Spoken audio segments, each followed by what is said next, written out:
രണ്ട് പരാജയങ്ങൾ ചെന്നൈ സൂപ്പർ കിങ്സിനെയും ആരാധകരെയും ഏറെ നിരാശപ്പെടുത്തിയിരിക്കുകയാണ്. അതിൽ തന്നെ ചെപ്പോക്കിൽ RCBയോട് തോറ്റത് ആരാധകർക്ക് ഉൾക്കൊള്ളാൻ സാധിക്കാത്ത ഒന്നായിരുന്നു. ആ നിരാശ അകറ്റാൻ റോയൽസിനോടുള്ള മത്സരത്തിൽ വിജയിച്ചുകൊണ്ട് തല ധോണിയും പിള്ളേരും തിരിച്ചു വരും എന്ന പ്രതീക്ഷയിലായിരുന്നു ആരാധകർ. എന്നാൽ കണ്ടത് RRന് മുന്നിൽ വീണ CSKയാണ്. ഇതോടെ വീണ്ടും ചർച്ചയായത് ധോണിയുടെ ബാറ്റിംഗ് പൊസിഷനാണ്. RCBയോട് തോറ്റ സമയത്തായിരുന്നു ബാറ്റിംഗ് പൊസിഷനെ വിമർശിച്ചുകൊണ്ട് CSK ആരാധകർ തന്നെ രംഗത്തെത്തുന്നത്. മുൻ ക്രിക്കറ്റർ മനോജ് തിവാരി ഈ വിഷയത്തിൽ വിമർശനവുമായി എത്തിയിരുന്നു.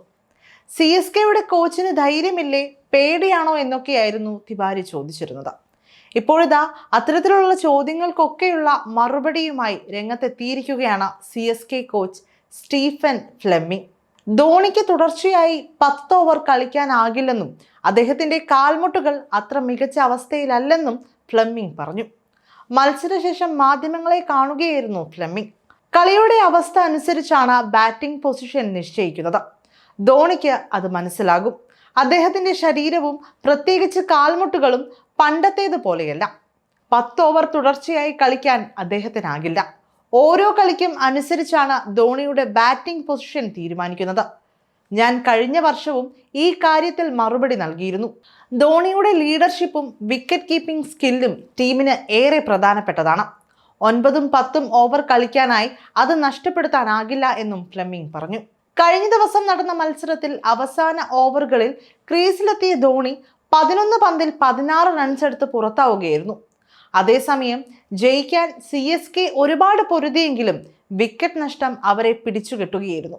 CSK ക്യാപ്റ്റൻ ഋതുരാജ് ഗെയ്ക്വാദ് 44 പന്തിൽ 7 ഫോറും 1 സിക്സറും സഹിതം 63 റൺസ് എടുത്തു.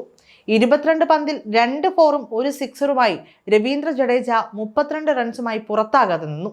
അവസാന ഓവറിൽ 20 റൺസ് വേണമായിരുന്നു ചെന്നൈക്ക്.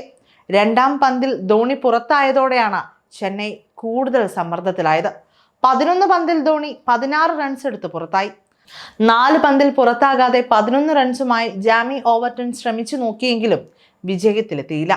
ഇതോടെയാണ് വീണ്ടും ധോണിയുടെ പൊസിഷനെ ചൊല്ലി ആരാധകർ ചർച്ച ആരംഭിക്കുന്നത്. കാരണം കുറച്ചു മുന്നെയെങ്കിലും ധോണി ക്രീസിൽ എത്തിയിരുന്നുവെങ്കിൽ ഈ തോൽവി സംഭവിക്കില്ല എന്നാണ് ആരാധകരുടെ വാദം. ഇതോടെയാണ് വീണ്ടും വിവാദങ്ങൾക്ക് വഴിവെക്കാൻ ഒരുങ്ങാതെ CSK കോച്ച് പ്രതികരിച്ച് രംഗത്തെത്തുന്നത്. ഇനി CSKയുടെ അടുത്ത മത്സരം ഏപ്രിൽ 5-ാം തീയതി ഡൽഹി ക്യാപിറ്റൽസിനെതിരെയാണ്.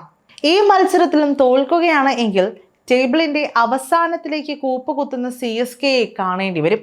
എന്തായാലും അടുത്ത മത്സരം ഹോം ഗ്രൗണ്ടിൽ ആയതിനാൽ തന്നെ ഏറെ പ്രതീക്ഷയോടെ എത്തുന്ന CSK ആരാധകർ ജയത്തിൽ കുറഞ്ഞ മറ്റൊന്നും പ്രതീക്ഷിക്കില്ല.